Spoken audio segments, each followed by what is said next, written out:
আবারও সেই চেনা ছবি, আবারও সেই পরিচিত তাণ্ডব। আজ তিলোত্তমার বুকে গিরিশ পার্কে যা ঘটলো তাকে কি রাজনীতি বলবেন, নাকি ক্ষমতার দম্ভে অন্ধ হয়ে যাওয়া শাসকের অন্তিম ছটফটানি? আজকে গিরিশ পার্কে যেটা করছিল তৃণমূল, তা দেখে মনে হচ্ছিল যেন টুটিটা কেউ চিপে ধরেছে তাদের। প্রধানমন্ত্রী নরেন্দ্র মোদীজির ব্রিগেডের সভায় যাওয়ার সময় গিরিশ পার্ক এলাকায় বিজেপির কর্মীদের ওপর প্রাণঘাতী হামলা চালায় তৃণমূল। এটা একটা পুরনো ছবি, মানে বিজেপির মিটিং মিছিলে হামলা করা, বাস ভাঙচুর করা, এটা পুরনো গল্প হয়ে গিয়েছে। কিন্তু এরপর যেটা হলো সেটা নতুন।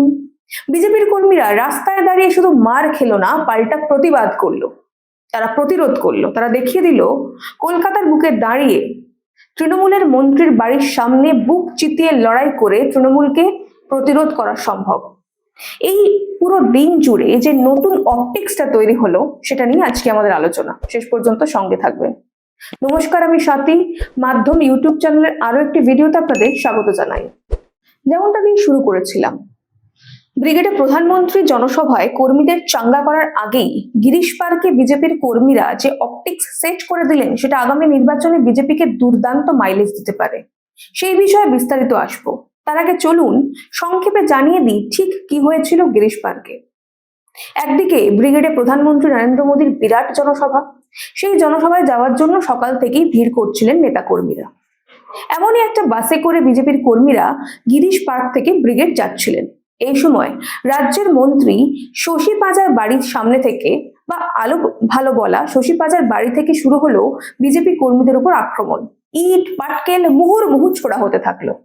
তাতে আহত হন একাধিক বিজেপি কর্মী। রাস্তায় মাটিতে পড়ে কাতরাতে দেখা যায় তাদের। মাথা ফাটে উত্তর কলকাতা বিজেপি সভাপতি তমগ্ন ঘোষের। রক্তাক্ত অবস্থায় দেখা যায় প্রবীণ বিজেপি কর্মীদেরও। এই পুরো সময়টা পুলিশ কার্যত দাঁড়িয়ে দাঁড়িয়ে সবটা দেখলেও প্রতিরোধ বা এই আক্রমণ থামানোর কোনো চেষ্টাই করেনি। দেওয়ালে পিঠ থেকে গেলে মানুষ ঘুরে দাঁড়ায়। এই রাজ্যে বিজেপিরও একই অবস্থা। দীর্ঘ 10 বছরেরও বেশি সময় ধরে মার খেতে খেতে মরতে মরতে দেওয়ালে পিঠ ঠেকে গেছে বিজেপি কর্মীদের। তাই তারাও এবার পাল্টা প্রতিবাদ প্রতিরোধের পথ ধরলেন। সেই বিজেপির তরফে পাল্টা প্রতিরোধ করা হলো, তখনই অবাক কাণ্ড। ভিকটিম কার্ড খেলতে শুরু করলেন মন্ত্রী শশী পাঁজা। দিন ভোর কেঁদে কোকিয়ে নিচে কুদে মিডিয়ার সামনে এমন একটা পারসেপশন তৈরি করার চেষ্টা করা হলো যেন বিজেপি কর্মীরা চড়াও হয়েছে তৃণমূল কর্মীদের উপর। বিজেপি কর্মীরা হামলা চালিয়েছে মন্ত্রীর বাড়িতে। এদের একটা লক্ষ্য ছিল যে সমস্ত মিডিয়া সবকিছুর নজর গিরিশ পার্কের দিকে ঘুরিয়ে দিয়ে প্রধানমন্ত্রী নরেন্দ্র মোদীর জনসভার যে স্পিরিট, যে উত্তেজনা ছিল, সেটাকে ম্লান করে দেওয়ার। পুরো নজরটা নিজেদের দিকে ঘুরিয়ে নিতে চেয়েছিল তৃণমূল, কিন্তু সেই গুড়ে বালি। দিন ভোর সেদিন সোশ্যাল মিডিয়ায় যখনই এই খবর সম্প্রচারিত হয়েছে, বিভিন্ন ভিডিও সামনে এসছে, বাংলার জনগণ পুরো তৃণমূলকে ধুয়ে দিয়েছে। অনেকেই ট্রোল করে লিখছেন, মারবো কিন্তু মার খাবো না, তা কি হয়? তারা লিখছেন, রাজ্যের একজন হেভিওয়েট মন্ত্রীকে পুলিশ পাহারা দিতে পারে না, তাহলে তো পুলিশ মন্ত্রীর পদত্যাগ করা উচিত। অনেকে আবার এক কাঠি ওপরে গিয়ে আরো মজা করে লিখছেন, যেহেতু শশী পাঁজার বাড়ি থেকেই আক্রমণ শুরু হয়েছিল, তার বাড়ি থেকেই মুহুর্মুহু ইট ছোড়া হচ্ছিল, তাই লোকজন কটাক্ষ করে তাকে বলছেন উনি শশী পাঁজা নন, উনি ইটের পাঁজা। বুঝুন অবস্থা। দেখুন, সকালের কিছুটা সময় গিরিশ পার্ক নিয়ে মিডিয়া ব্যস্ত থাকলেও যত বেলা গড়িয়েছে মানুষের স্বতঃস্ফূর্ত ভিড় তত ব্রিগেড মুখী হয়েছে। প্রধানমন্ত্রী নরেন্দ্র মোদী যখন বক্তব্য রাখছেন তখন ব্রিগেড কানায় কানায় পূর্ণ। যেদিকে চোখ গেছে সেদিকেই গেরুয়া ঝড়। আর যখন তৃণমূল বুঝতে পারলো যে মারধর করে বা মারধর খেয়ে কোনো লাভ হলো না, তখনই ভিকটিম কার্ড খেলতে শুরু করে দিলেন শশী পাঁজা। যেমনটা আগে বললাম, তিনি বললেন তার নাকি শরীরের বিভিন্ন জায়গায় আঘাত লেগেছে। ঘটা করে একটা সাংবাদিক সম্মেলনও করলেন। মাথায় ফেট্টি টেট্টি বেঁধে, চোখে পট্টি বেঁধে কয়েকজনকে পিছনে দাঁড় করিয়ে দিলেন। মাথায় ব্যান্ডেজ দেখে লোকজন বলছে, এইভাবে কোনো হাসপাতালে, মানে কোথাও কোনো ডাক্তারবাবু ব্যান্ডেজ করে বলে জানা নেই। এই যে দেখুন না, আমি যে ছবিটা আপনাদের দেখাচ্ছি, এই যে ঢেউ খেলে গেছে মাথার মাঝখান দিয়ে, দেখেছেন কোথাও কোনো ডাক্তারকে এইভাবে ব্যান্ডেজ করতে? এই ব্যান্ডেজ দেখে আমার আরো দুটো ব্যান্ডেজ নাটকের কথা মনে পড়ে যাচ্ছিল। এক, সিপিএম এর ঐশী। কথায় কথায় ভিকটিম কার্ড খেলা সিপিএম এর স্বভাব। সেই স্বভাব পেয়েছে জেএনইউ এর সিপিএম ক্যাডাররাও। জেএনইউতে ঝামেলায় পর এভাবেই মাথায় ব্যান্ডেজ বেঁধে এসে নাটক করেছিলেন ঐশী। প্রথমে ঐশীর মাথায় ডান দিকে সম্ভবত ব্যান্ডেজ ছিল, তারপর হঠাৎ করে দেখা যায় তার মাথার ডান দিকে কোনো ক্ষত নেই, ব্যান্ডেজ রয়েছে মাথার বাম দিকে। সেই নিয়েও নেট মাধ্যমে বেশ এক প্রস্ত হাসাহাসি হয়েছিল, ট্রোল হয়েছিল।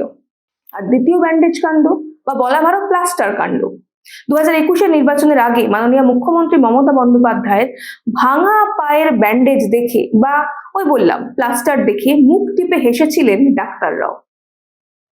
তবে শুধু লোকজনের মাথায় ব্যান্ডেজ লাগিয়ে নাটক নয়, নিজেও এক প্রস্থ নাটক করলেন শশী পাঁজা। ঝামেলার পর প্রথম যে ভিডিও দেখুন, আমি দেখাচ্ছি আপনাদের, শশী পাঁজাকে ভালো করে দেখুন। কোথাও শরীরে কোনো আঘাতের চিহ্ন নেই, কোনো ব্যান্ডেজ নেই। এবার দ্বিতীয় ভিডিও দেখুন, যেটা তিনি প্রেস কনফারেন্স করছেন সেই ভিডিও। হঠাৎ করে চলে এলো ব্যান্ডেজ, অবাক কাণ্ড। সকালে কোনো ক্ষত নেই, ব্যান্ডেজ নেই, বিকেল বেলা যখন তিনি প্রেস কনফারেন্স করছেন তখন গলার এখানটাতে একটা ব্যান্ডেজ। কি বুঝলেন? ভয়ঙ্কর লেভেলের নাটক, অতি উচ্চমানের গঞ্জিকা সেবন করলে তবেই বোধহয় এই ধরনের স্ক্রিপ্ট লেখা যায়। যাই হোক, সিপিএম এর থেকে উত্তরাধিকার সূত্রে তৃণমূল এই ভিকটিম কার্ড খেলা স্বভাবটা পেয়েছে। মুখ্যমন্ত্রী মমতা বন্দ্যোপাধ্যায় হোক বা কিছুদিন আগে ওই জ্ঞানেশ কুমারকে নিয়ে চন্দ্রিমা দেবী কি সব বলছিলেন, কিংবা শশী পাঁজা, সবাই ওই একই সুরে কথা বলেন, একই সুরে রাগ কাটেন। এটা তো গেল পুরো ঘটনার একটা দিক। এছাড়াও এই মারপিটের পুরো ঘটনার আরো একটা চমৎকার দিক রয়েছে। আমি শুরুতেই ইন্ট্রোডাকশন একটা অপটিক্স নিয়ে কথা বলছিলাম, এবার সেই বিষয়টাতেই ঢুকবো। দেখুন, একটা নির্বাচন কৌশল, অর্থ, বুদ্ধি নির্বাচনের ক্ষেত্রে যতটা কাজে লাগে ঠিক ততটাই গুরুত্বপূর্ণ কিন্তু কর্মীদের মনোবল। কর্মীরা যদি চাঙ্গা না থাকে, তারা যদি মাঠে না নামেন, যদি বুথ আঁকড়ে ধরে মাটি কামড়ে শেষ পর্যন্ত লড়াই না করেন, তাহলে যত বড় রাজনৈতিক দলই হোক না কেন তাদের পক্ষে কিন্তু জেতা সম্ভব নয় বা ক্ষমতায় আসা সম্ভব নয়। আর লাগে মানুষের সদিচ্ছা। 2011 সালের রাজনৈতিক পালাবদলের সময় তৃণমূল কর্মীরা প্রচন্ড ডেডিকেটেড ভাবে কাজ করেছিল। সব জায়গায় সাংগঠনিক শক্তি ছিল না, সব জায়গায় বুথে বুথে তারা এজেন্টও বসাতে পারেনি, কিন্তু যে কজন কর্মী ছিলেন তাদের সবার মনোবল ছিল তুঙ্গে। হারমাত সিপিএম বাহিনীর সঙ্গে স্নায়ুযুদ্ধ এবং পেশি যুদ্ধ উভয় ক্ষেত্রেই তারা ঝাঁপিয়ে পড়েছিলেন আর জয় হাসিল করেছিলেন। পাশে অবশ্য বাংলার আপামর মানুষজন দাঁড়িয়েছিল। এবার আসুন 2021-এর নির্বাচন, সেই সময়েও বিজেপির কর্মীদের মনোবল ছিল তুঙ্গে। 2016 সাল থেকে একের পর এক রাজনৈতিক খুন হিংসার পর বিজেপি কর্মীরা চেয়েছিলেন রাজ্যে পরিবর্তন হোক, কারণ যাই হোক না কেন সেবার রাজ্যে পরিবর্তন হয়নি। তারপর বিজেপি কর্মীদের উপর যেভাবে সন্ত্রাস নেমে এসেছিল তাতে করে বহু বিজেপি কর্মী বসে গিয়েছিলেন, অনেকেই সক্রিয় রাজনীতি করা ছেড়ে দেন। তৃণমূল ভেবেছিল এইভাবে বোধহয় বিজেপি কর্মীর বা বিজেপির কোমর ভেঙে দেওয়া যাবে এই রাজ্যে, কিন্তু তারা ভুল ছিল। আর তারা যে ভুল ছিল তার প্রমাণ এখন তৃণমূল পাচ্ছে। ওই সংস্কৃতে একটা কথা রয়েছে না, শঠে শঠাং সমাচরেত, অর্থাৎ যে যেমন তার সঙ্গে তেমন আচরণ করতে হয়। যদি কেউ কুকুর হয় তার জন্য মুগুরি লাগে। বিজেপি কর্মীরা দেরিতে হলেও সেটা বুঝেছেন, আর তাই কলকাতা মহানগরীর বুকে অল্প কয়েকজন বিজেপি কর্মী মিলে তৃণমূলকে আটকে দিতে সক্ষম হয়েছে। বাংলার রাজনীতিতে এই অপটিক্স একেবারে নতুন, আর সেই জন্যই তৃণমূল ভয় পেয়েছে। তৃণমূল এখন ব্যাকফুটে চলে গিয়েছে। এতদিন তারা লোককে ভয় দেখাতো, এখন নিজেরা ভয় পেতে শুরু করেছে। এই তো বছরখানেক আগেও অনুব্রত মণ্ডলের মতো বড় বড় তৃণমূল নেতাদের গলায় কত হুমকি শোনা যেত। তিনি বলতেন, দেখতে পাচ্ছ না উন্নয়ন দাঁড়িয়ে আছে রাস্তার পাশে। কখনো আবার পুলিশের স্ত্রীকে গালাগালি দিতেন, বাড়ি থেকে তুলে নিয়ে আসার হুমকি দিতেন। বিজেপি কর্মীদেরও নানা সময় হুমকি, খুন এসব তো রয়েছেই। কিন্তু এখন যত নির্বাচন এগিয়ে আসছে তত তৃণমূল নেতাদের গলার স্বর বদলে যাচ্ছে, তত মিনমিনে হয়ে যাচ্ছে তৃণমূল নেতাদের গলার আওয়াজ। এতদিন এরা শুধু মেরে এসেছে বিরোধী রাজনৈতিক দলের কর্মীদের, খুন করেছে, খুন করে গাছে ঝুলিয়ে দিয়েছে, কাদায় পাঁকে পুঁতে দিয়েছে, বিজেপি কর্মীর বাড়ির মা বোনেদের ইজ্জত লুট করেছে। আর যখন তারা পাল্টা প্রতিরোধ করছেন, তৃণমূলের কাছে এটা একেবারেই নতুন। এই নতুন বিজেপিকে এর আগে তারা দেখেনি। কাজেই এই যে মনোবল বিজেপি কর্মীদের, এটা কিন্তু নির্বাচনের আগে ভীষণভাবে অক্সিজেন দেবে বিজেপিকে। জেলায় জেলায় গ্রামে গঞ্জে বিজেপি কর্মীরা বুঝবেন একত্রিতভাবে একসাথে লড়াই করে তৃণমূলকে রুখে দেওয়া সম্ভব, যেমনটা ব্রিগেডের দিন হলো। কথা প্রসঙ্গে আরো একটা কথা আমার মনে পড়ে গেল। এই যে তৃণমূল যেটা করতে চেয়েছিল ব্রিগেডের দিন, সেটা ফ্লপ করেছে আলাদা বিষয়, কিন্তু প্রধানমন্ত্রী নরেন্দ্র মোদীর ব্রিগেডের সভা ভণ্ডুল করে দেওয়ার এই যে একটা প্ল্যান, সেটা তৃণমূল অনেক আগেই করেছিল। মুখ্যমন্ত্রী মমতা বন্দ্যোপাধ্যায় ধর্ণা মঞ্চের অনুমোদন নিয়েছিলেন 16ই মার্চ পর্যন্ত, আর প্রধানমন্ত্রী নরেন্দ্র মোদীর সভা 14ই মার্চ। মুখ্যমন্ত্রী মমতা বন্দ্যোপাধ্যায়ের ইচ্ছে ছিল একদিকে প্রধানমন্ত্রী নরেন্দ্র মোদী বক্তব্য রাখবেন, অপরদিকে ধর্ণা মঞ্চ থেকে মোদীকে গালাগালি করবেন মমতা বন্দ্যোপাধ্যায়। কিন্তু বিধিবাম বাংলার মানুষ তার সেই আশায় গুড়ে বালি ঢেলে দিয়েছে। তড়িঘড়ি ধর্ণা মঞ্চ গুটিয়ে নিতে বাধ্য হয়েছেন মমতা বন্দ্যোপাধ্যায়। ধর্ণা মঞ্চ ফ্লপ হওয়ায় বুকে যে জ্বালা ছিল, সেই জ্বালা তো মেটাতেই হতো, আর তাই গিরিশ পার্কের এই নাটক। কিন্তু সেই নাটকও জমলো না। সব দেখে শুনে মনে হচ্ছে 2026 সালে আইপ্যাক বোধহয় রাজ চক্রবর্তীকে দিয়ে স্ক্রিপ্ট লেখাচ্ছে। নাটকগুলো ঠিক জমছে না। আর এদিকে তৃণমূলের পোস্টে 80% মানুষ হাহা রেগ দিচ্ছে। আর কত আছে দিন চাই বলুন তো আপনাদের?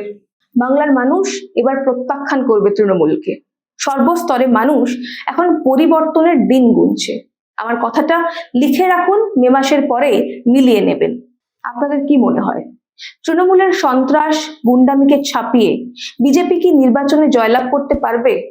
জানান আমাদের কমেন্ট করে। আজ এই পর্যন্তই, দেখা হবে পরের একটি ভিডিওতে। ততক্ষণ পর্যন্ত সঙ্গে থাকুন, দেখতে থাকুন মাধ্যম। मोदी जी का विजन, मुख्यमंत्री डॉक्टर मोहन यादव जी का मिशन। मध्य प्रदेश में खेती अब सिर्फ परंपरा नहीं, समृद्धि का संकल्प बन चुकी है। प्रधानमंत्री नरेंद्र मोदी जी के किसान केंद्रित राष्ट्र विजन को जमीन पर उतारते हुए मुख्यमंत्री डॉक्टर मोहन यादव ने शुरू किया मध्य प्रदेश कृषक कल्याण मिशन। लक्ष्य साफ है, किसान मजबूत, खेती आधुनिक और प्रदेश आत्मनिर्भर। वर्ष 2025-26 में 32,308 करोड़ रुपए से अधिक का कृषि बजट।